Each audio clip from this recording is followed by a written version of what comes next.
is happening, everybody in the fantasy community? What is going on? How are we doing this evening? Happy Wednesday or Monday night. Jeez, I get them all mixed up anymore. It's all one big day at the end of the day. We're sitting here, guys. We're going to be talking about the Seattle Seahawks tonight. Guys that we're looking for, guys we're going to be drafting, guys we're going to be at least targeting, hopefully drafting if they have a good enough ADP on us. On my left, my man Jeff. How we doing, Jeff? How we doing this evening? Always great to be with you two fellas. Once again, I'm wearing my Springfield Indians t-shirt because, as always, for those who know, it's time to get out of that kitchen and rattle those pots and pans, my man. I know Joe can comment on that. I had to stop myself from saying it last week when you had the shirt on, so I'm glad you brought it up this week. I am representing the 80s here with the Truffle Shuffle, one of the greatest movie moves in the history of the 80s. And I'm actually supporting great bands, great music like Mouse Rat. Mouse Rat, yes. Yes. So real quick, I'm going to – I had a little TMI here. I had my first ever therapy appointment a couple of weeks ago. Like, therapist, never done it before, figured, getting to have that midlife crisis. Let's try to better ourselves, do a little therapy. So she's asking me questions, and I feel like the whole time I felt like Chunk from the Goonies when the Fratellis capture him and they have him in the basement and they just want to know where the rest of his friends are. And they have the knife and they go, "Tell me everything." And he's like, "Everything?"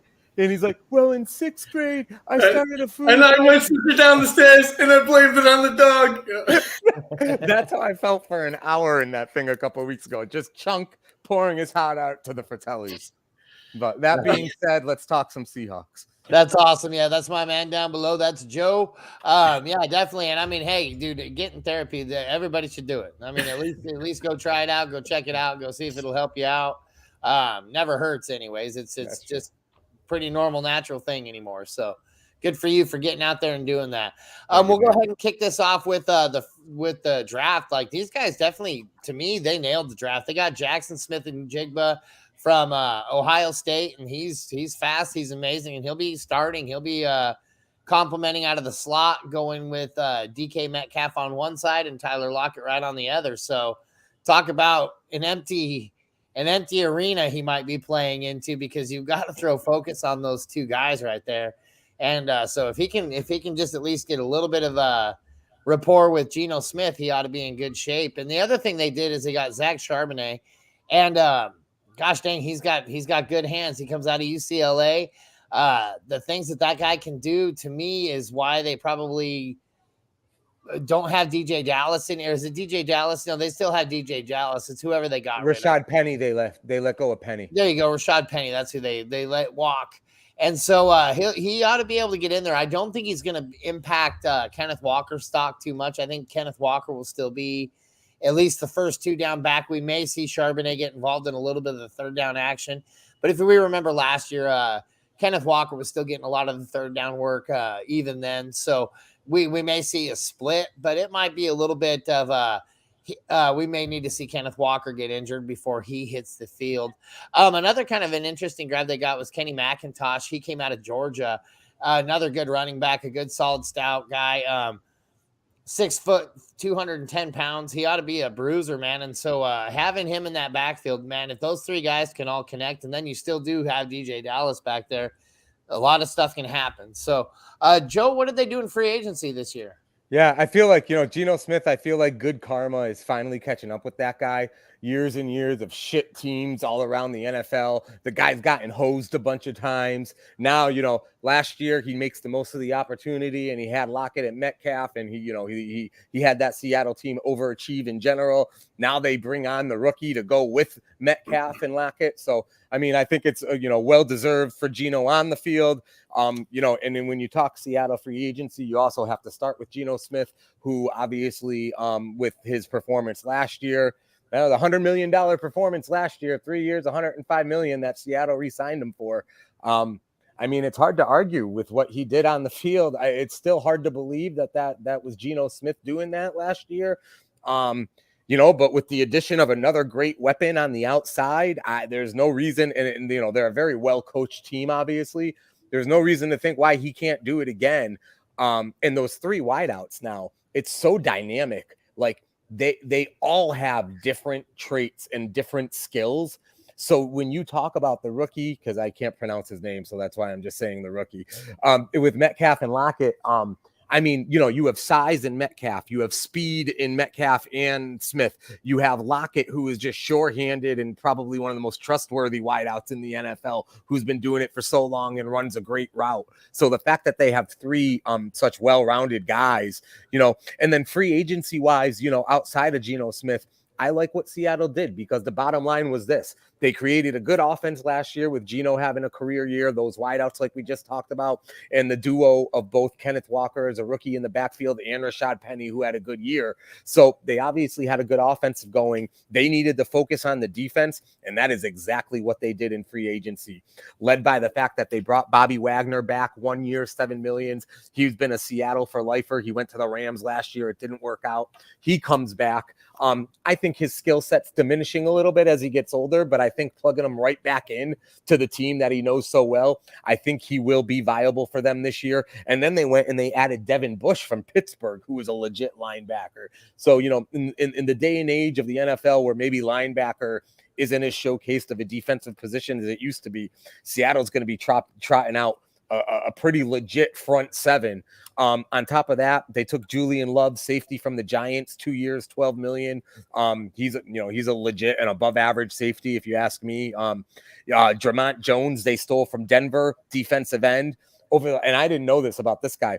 Over the last 3 years, 18 sacks, 25 tackles for a loss, and 32 hits on the quarterback. One of the best pass rushers in the division, and you take it from a division rival, which is always, a double whammy when you're able to do that. And then the other funny thing I saw, last thing I wanted to mention with them free agency wise, is they gave Jason Myers, kicker, $22 million over 4 years. I don't believe he's I don't believe that's the highest paid kicker, because if I remember correctly, and I can't remember who it is, somebody I think just got like $7-8 million a year at kicker, but Jason Myers, $4 million a year at kicker. I thought that was kind of interesting. That's awesome. Yeah, no, that's actually a pretty good deal for a kicker. Although I do believe kickers actually do make pretty good money, because they're usually the highest scorer on your team at the end of the season. In most cases, the kickers always score, right? They're out there for every PAT, and then they're out there when you can't get within the 5-10 yard line or whatever before they just send them on out there.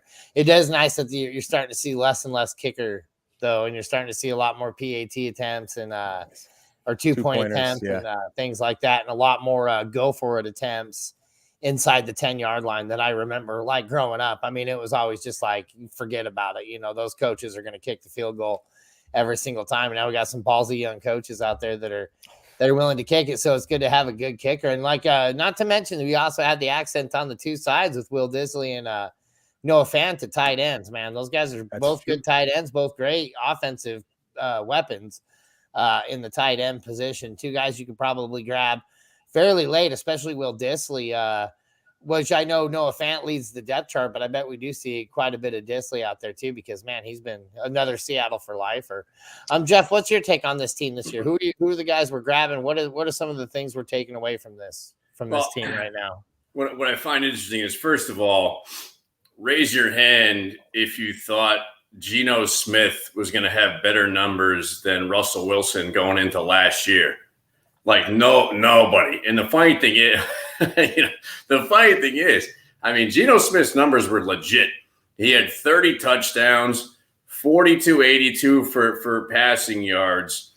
And when we talk about the weapons that he has, they are really kind of diverse, for lack of a better term. You have DK Metcalf, who everybody thinks is kind of the biggest threat on that team. The funny thing is, Tyler Lockett only had 15 fewer yards last year and actually had 3 more touchdowns than DK Metcalf and averaged more fantasy points than DK Metcalf. So it's Tyler Lockett has been like that consistent guy, even with whoever. Well, let's just say with Russell Wilson, and now translating to Geno Smith, he's become like the safety blanket, almost like the Julian Edelman or Wes Welker, if we're talking Patriots, which I like to do just because I'm a fan, because they have better receivers than the Broncos traditionally. But in any case, I hit the bag on Mike again. So, but where I guess where they're lacking might be, you brought Noah Fant and their tight ends.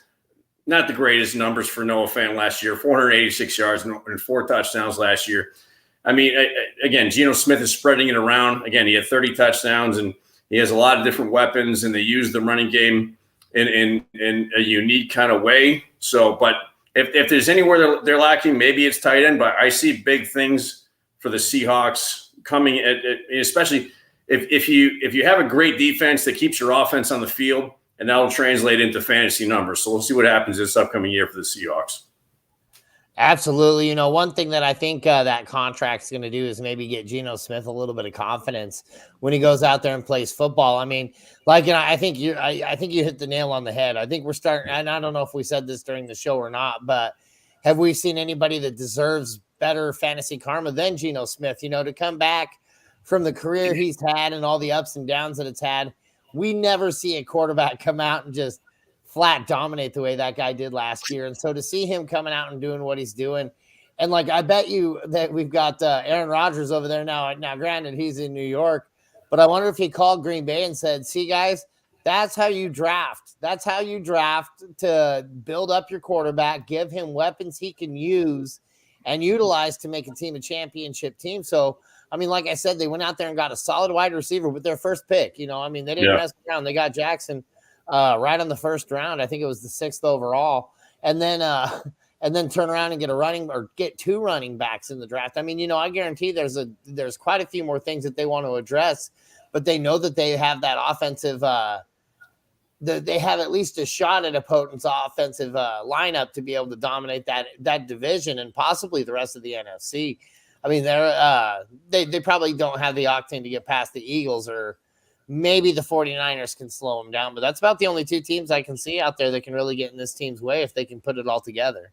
Yeah, I think they're the second best team in the division going into the season. I don't think the Rams have it right now anymore. Arizona, as we talked about last week, certainly isn't looking encouraging. So I think it's the 49ers and the Seahawks heading into the season. The other interesting thing, real quick, you know, Mase talked about Metcalf and Lockett, and you know, Metcalf's the passes the eye test and is a little more impressive eye test than Lockett, and Metcalf obviously a little more big playability. So he gets, you know, he goes before Lockett from a fantasy perspective, but I'm looking at like average ADPs, and Metcalf goes like, I think I just saw something where Metcalf was like 30 something and Lockett was 60 something. So granted, all different sites, all different scenarios where that ADP comes from. But the bottom line is this: if you can wait double the amount of picks to get Lockett over Metcalf, I mean, Jeff just said it. Even if Metcalf had a 10-point difference on, or you know, a Lockett, it would still be, you're getting better value getting Lockett where you get Lockett versus taking Metcalf where you get Metcalf. And the one thing about Metcalf that I always hesitate with Metcalf, drafting him in a league, and even from a DFS perspective, because you do feel like you're playing this weekly Russian roulette coin flip with them as far as which one of those guys is going to go off. Now, the good news with Geno last year was they both had, there were multiple games where both wideouts had a decent game, but usually one's going to have a pretty legit fantasy day where maybe one may not. And as great as Metcalf can be, Metcalf's known to lay those eggs every once in a while, kind of like that Julio Jones syndrome, where maybe it's 2-3 really good games, but then a real shit game, where I feel like Lockett's a little more consistent. So I feel like where you're talking about ADPs, I actually like Lockett a little bit more than Metcalf from a drafting perspective, fantasy-wise. Well, and the ADP, the difference is you have an average draft position on DK Metcalf at 35.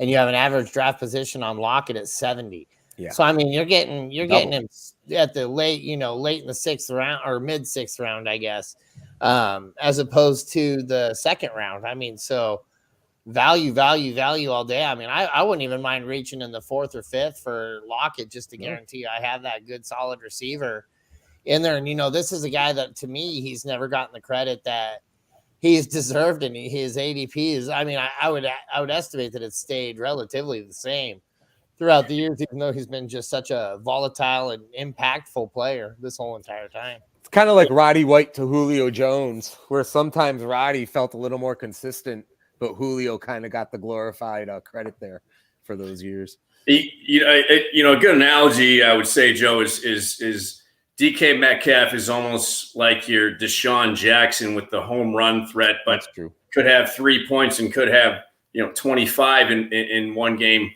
But Tyler Lockett is similar. Maybe if we're talking, these days, I'd say DJ Moore is fairly consistent. If you look at that kind of those types of numbers, or like an Edelman, like I brought up before, somebody like that who's just consistent. Keenan Allen. Keenan Allen's a great. Keenan Allen, yeah. Exactly. Where you have the home run hitter like Mike Williams, who's going to have some big games, and you have some floppers. Same dynamic. Exactly. So it should be interesting. And another thing with Geno is we talk a lot about quarterbacks. We mentioned Mahomes before. We talked about Justin Herbert maybe about a month ago. Geno Smith had similar numbers as far as fantasy wise as Justin Herbert. So if you're going after a Justin Herbert first or second round and passing up a Geno Smith, just wait until Geno's available in the 6th or 7th or whoever knows what round, as opposed to taking a guy like Herbert. It's a great point, Mike. This is an interesting one as far as Geno as a starting quarterback in your typical 10-12 team, one quarterback fantasy league, because you can't argue with the numbers. You're absolutely right, Jeff. But I wonder, in your typical 10-team league, how many leagues do you think there's an owner that's trotting Geno out as their week 1 fantasy starter? Honestly, you this year you might actually see it just because of how good he did last year. But to me, nobody in their right mind would. I mean, even though I know he's still Geno Smith. He's still the guy that I've had on my fantasy roster before and been burnt before. So I mean, to me, I still am proceeding with caution. I would hate to have him as my one, but it would not surprise me if he turned out 1 numbers, if that makes sense. Now, but that doesn't mean that I want to rely on that guy in my fantasy lineup as my number 1. But there are a lot of people that I do like him over this season. I think he's going to be a popular, I'm not drafting a quarterback early. I'll be happy with Geno Smith getting him late. What do you Absolutely. say, Jeff? Absolutely. And I think that would be a great choice given the draft that the Seahawks have had. I think Geno is going to be a solid one coming into this year. And obviously, we could be proven wrong, and I have been wrong in the past. It's not very often, but I have been wrong in the past. But Geno, I'm telling you, this guy is going to be a solid one. If we're going based on last year and the pickups that they had in the draft, I think this guy is going to be outstanding to have as your number 1 coming up. I always like to tell people I was wrong once, but that was the 80s. So for sure. Yeah, no, I like I said, I think this team could be very explosive. If they can just put it all together. If Geno Smith can come out there with the same octane and same attitude that he came out with there last year. And again, I feel like he's going to be bolstered with confidence because, man, he got paid. They drafted around the offensive needs that he needed to gain. Like you said, Jeff, they're a little lacking at tight end, but I kind of disagree. I think those 2 guys can be very good in the tight end position. I don't know that they're utilizing him as much as they did with the Russell Wilson system in play because those guys were huge. The tight end was a huge position. And I mean, there wasn't a good tight end. I think Will Dissly had similar dismal numbers last year as Noah Fant did. So, I mean, if they started utilizing him a little bit more often, maybe that could increase their percentage on some things. Maybe they'll get him more involved, but time will tell. I'm definitely same with Geno Smith. I'm going to be doing with the tight end. If I do draft one of those guys, I may grab somebody in the later, 15th, 16th round to shore up that decision. If I have Geno Smith, I might grab, let's say Jimmy Garoppolo, because I'm sure Jimmy Garoppolo is going to go undrafted in the majority of leagues, especially single quarterback leagues. Maybe even in 2 quarterback leagues, he might go undrafted this season. So I think a guy like that, just in case to hedge your bet, just to stay ahead. But man, all signs point to north to me. I think Seattle can really do some damage this year. And they got a great home field too. They do, yeah. The 12th man in Seattle is no joke, and having Bobby Wagner back is going to be huge too. I think he was ineffective just because he was playing in the wrong stadium all but 1 game last year. Seriously. For sure. Yeah. I mean, that's such a big, and I hate to keep using New England examples, but that would be like Teddy Bruschi going back on the Patriots, just as a morale standpoint, just a booster. Just having Wagner, he's still an effective player. Just having him there is going to fire. He won the Super Bowl with them, right? Yes. Yeah. Yep. Almost 2. For sure. Well, guys, on that note, I think we're going to go ahead and close it out. Do you guys have anything else to add to it? We will. We'll see me and Mikey on Wednesday. Joe will be on his anniversary, his 5th year. We're good luck to you, brother. We wish you well, man. I know it's been a great 5 years, brother. So absolutely. That is true. You got to get it right the second time around, right? Yeah, man. There you go. Second time's the charm, they say. You know, I was thinking real quick, going into last season, like everybody had such a hard on for the NFC West. You had the Rams as the Super Bowl champions. You had the 49ers, obviously, as a great team going into the season. Interesting quarterback situation there with Lance drafted and Garoppolo, obviously. And then you had Arizona, who added DeAndre Hopkins, who you thought was going to be pretty legit. And then you had Seattle, who we all thought was going to be like 3-14 and just horrible. And it's so interesting. In 1 year, that whole division is just completely flipped. Arizona is going to be one of the worst teams in the NFL. The Rams, I don't think, are going to be too far behind. They're better coached, so maybe it makes them a little more respectable, but they're going to struggle. And now it's the 49ers in Seattle. I feel like they'll be duking it out all season long atop that division. I think you're right. I think they must have put something in the water in the West last year, because both the AFC and the NFC West completely dove down expectations so bad that they all have very limited to low expectations going into this season outside of 2 or 3 teams. Whereas last year, you're right. We were excited about all 8 teams getting down to business, man. True. And this year, this is Chiefs won the Super Bowl and the other 7 disappointed. That's right. Almost. That's right. I mean, San Fran, I guess, did okay, but still disappointing by perspective. I guess, they did, whatever. But they were down to like their 7th string quarterback by the end of it. So, Mikey was playing QB in the playoffs for them last year. Pretty much. I heard they got the guy actually from the crowd that was selling peanuts. They're like, hey, get down here. It's true. The guy can throw well. He threw well, I'll tell you. In fine style, yes, to the other team. Well, guys, on that note, we're going to go ahead and close out. Thank you so much for joining us. Make sure you like, subscribe, leave us a 5-star reviews. Even if you got something mean to say, leave us a 5-star review. We'll read it out on here. We'll chat you up. We'll do everything.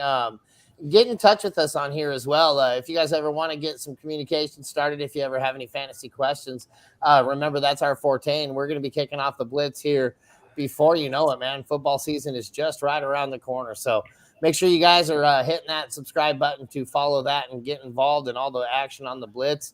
And guys, thank you so much for joining me again. Joe, enjoy your week or your anniversary, and me and Jeff will see you guys on Wednesday. Thank you so much.